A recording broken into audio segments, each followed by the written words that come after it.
Daily লাইফে এমন কিছু পোশ্চার হ্যাবিট আছে যেগুলো আমাদের ধীরে ধীরে অনেক বডিকে অনেক ডিস্ট্রয় করে দেয় অ্যান্ড অনেক ডেডলি ইফেক্ট ফেলায়, like basic posture effect, posture habit.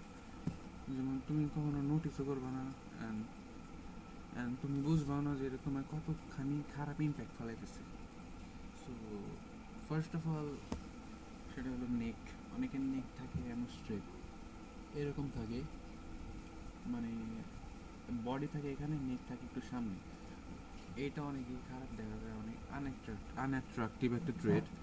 তোমার যদি এরকম নেক থাকে সামনের দিকে, এটাকে বলে নার্ড নেক। নার্ড নেক বেসিক্যালি হয় অতিরিক্ত মাথার সামনের দিকে ঝুঁকানোর কারণে। তোমরা দেখবা যারা অতিরিক্ত স্টাডি করে, অতিরিক্ত ফোন চালায়, তাদের দেখবে যে নেক এরকম, তোমরা নোটিস করবো হয়তো। এই জন্যই নার্ড ওয়ার্ডটা আছে এদের সাথে। নার্ড নেক অনেকই আনঅ্যাট্রাকটিভ একটা জিনিস। You have to fix it as soon as possible. তোমার যদি এটা থাকে, তো ফিক্স করার জন্য তোমার করা লাগবে চিনটাক। চিনটাক হলে বেসিক্যালি এটা করে, এটা হলো চিনটাক। এই চিনটাক করলে তোমার নার্ড নেক ওভার টাইম ফিক্স হয়ে যাবে। এটা খুবই খারাপ দেখায়। তো তোমার যদি এটা থাকে, তুমি খুব ফার্স্ট এটা আইডেন্টিফাই করবা এবং এটা তুমি ফিক্স করার ট্রাই করবা। অ্যান্ড সেকেন্ডলি, আমরা যে পোশ্চার মিস্টেক করি, এটা হলো একটু আমি দাঁড়াইয়া দেখাই জিনিসটা কি।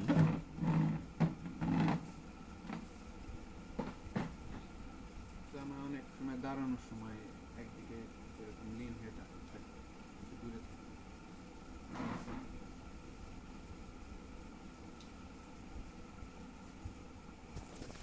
আমার ক্যামেরা দেখা যাচ্ছে না, আমি দেখাই। আমরা অনেক সময় এরকম এক পা এরকম লিন করে থাকি, বা এদিকে লিন করে থাকি, যে কোনো একদিকে আমরা একটু হেলে থাকি বা লিন করি। এটা প্রায় সবাই করে, বাট এটার যে কতখানি হার্মফুল এটা যদি তুমি জানো, তাহলে তুমি কখনোই এটা করবে না।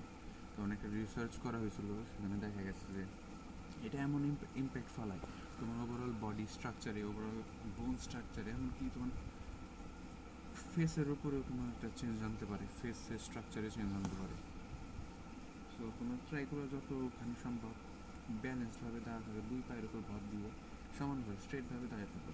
যখনই তোমরা দাঁড়াবা তখন স্ট্রেটভাবে দাঁড়াবে, একদম কখনোই এমনভাবে দাঁড়াবে না, একদিকে লিন ইন করে দাঁড়াবে না। কারণ এটা পুরো বডি ইমব্যালেন্স করে দেয়, পুরো বোন স্ট্রাকচার ইমব্যালেন্স করে দেয়। সো আই হোপ এটা তোমরা করবা না।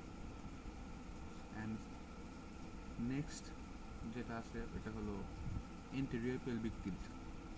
এটা একটু দাঁড়িয়ে দেখাই আমি। তো ইন্টেরিয়র পেলভিক টিল্ট, এই অংশটা অনেকে এমন চিপসে থাকে, ভিতরের দিকে থাকে। এই জিনিসটা is one of the most harmful and one of the most worst thing that will make you unattractive. এইরকম যদি প্রবলেম থাকে, তোমার অ্যান্টেরিয়র পেলভিক টিল থাকে, তুমি একটু রিসার্চ করো, তুমি ডায়াফ্রাম দেখো পিন্টারেস্ট থেকে, তোমরা দেখতে পারবা অনেক খারাপ দেখা যায় অ্যান্ড একটা ইমম্যাচিওর একটা ফিল দেয়। তোমার লুকসে একটা ইমম্যাচিওর একটা ফিল আসে। এই অ্যান্টেরিয়র পেলভিক টিল হয় অনেকক্ষণ বসে থাকার কারণে। আমার তো অনেক স্কুল কলেজ টিউশনে অনেক সময় বসে থাকি, অ্যাভারেজ স্টুডেন্ট। সো তোমরা ট্রাই করবা দাঁড়িয়ে থাকার মোস্ট অফ দ্য টাইম। একটু তোমাদের অ্যাওয়ারনেস বিল্ড করলে এটা তোমাদের ফিক্স হয়ে যাবে। সো বেসিক্যালি এই কয়েকটা জিনিস আমরা অনেকেই জানি না, and this are so harmful, and we don't have any awareness regarding to this. So try to build awareness, try to do some research and fix them.